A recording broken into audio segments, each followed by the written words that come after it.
इसके बाद आती है ताल झपताल। झपताल में मात्राएं 10 होती हैं, विभाग 4 होते हैं, विभाग व्यवस्था 2-3-2-3 का होता है, सम पहली मात्रा पर होता है, ताली तीसरी और 8वीं मात्रा पर होती है, खाली इसकी 6ठी मात्रा पर है। ये परिचय आपको याद करना पड़ेगा। फिर विशेषता, इस ताल का प्रयोग शास्त्रीय और सुगम संगीत में किया जाता है। यह तबले की ताल है और इसे तबले पर बंद बोलों में मध्य में बजाया जाता है।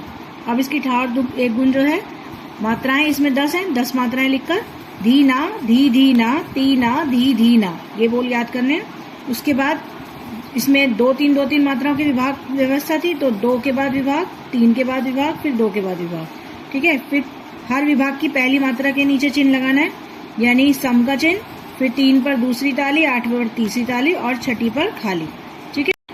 अब इसके बाद हम इसकी दुगुन बनाएंगे। दुगुन बनाने के लिए वही हम ऊपर इसमें एक आवर्तन को हम 2 बार लिखेंगे, जैसे धी ना, धी ना, ती ना, धी ना। जब हम इसको सिंपल पहले बिना चिन्ह के लिखते हैं ना, तो उससे क्या होगा कि हमारी बिल्कुल सही बैठेगी, नहीं तो हमारा क्या होगा, गलत हो जाएगा, हम कंफ्यूज हो जाएंगे। फिर ऐसी नीचे 3 लाइनें कम से कम छोड़ देना, क्योंकि चिन्ह भी लगाने हैं हमें। धी ना, धी ना, ती ना, धी ना। अब इसमें 2-2 के पेयर बनाएंगे, नाती नाधी धीना, धीना दीदी, नाती नाधी धीना। जितने पेयर हैं उतने पेयर की काउंटिंग लिखेंगे। 1 2 3 4 5 6 7 8 9 10। जैसे विभाग व्यवस्था ऊपर थी वो सेम वैसी ही नीचे करनी है, यानी 2-3-2-3 की। तो 2 के बाद विभाग, फिर 1 2 3, 3 के बाद विभाग, फिर 1 2 के बाद विभाग, 1 2 3। 1 के नीचे वही सम का चिन्ह, तीसरी के नीचे दूसरी ताली, 8वीं के नीचे तीसरी ताली और 6ठी के नीचे खाली। यह इसी तरीके की दुगुन है। तिगुन बनाएंगे। तिगुन में हम वो एक आवर्तन हम 3 बार लिखेंगे, जैसे धी ना, धी ना, ती ना, धी ना।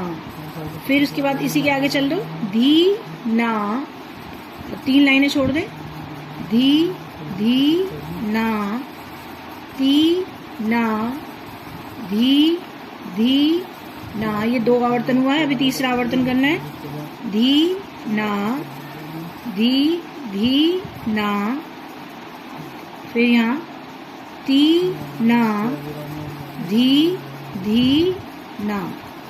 अब 3-3 के पेयर बनाएंगे, क्योंकि तिगुन है।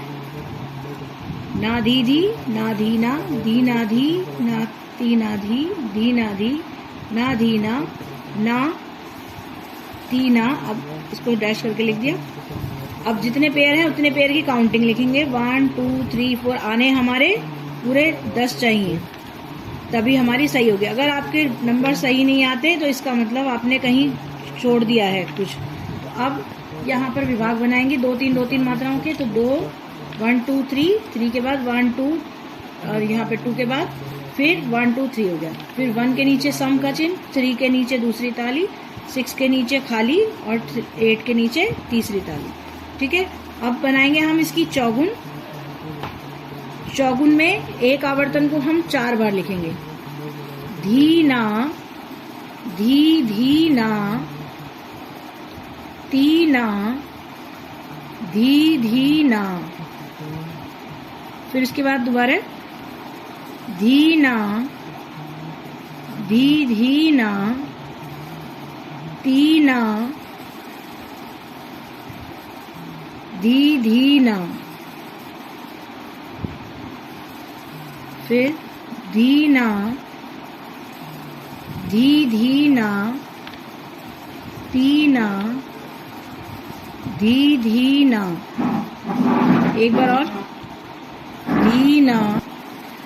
अब हमने एक आवर्तन को 4 बार लिख लिया। अब हम इसके 4-4 के पेयर बनाएंगे। ठीक है। धी ना धी, नाती नाधी, दीना, फिर दीना, दीना नाती, धी नाती, नादी दीना, दीना दीदी, नाती नाधी, दीना, दीना, धीना नाती नादी धीना। ठीक है, अब जितने पेयर हैं उतने पेयर की काउंटिंग 1 2 3 4 5 6 7 8 9 और 10। ठीक है, ये डैश लगा के इसलिए करा है, अगर यहाँ पे स्पेस नहीं है तो आप यहाँ पे डैश लगा के लिख देना इस तरीके से। तो ये हमारी चौगुन हो गई।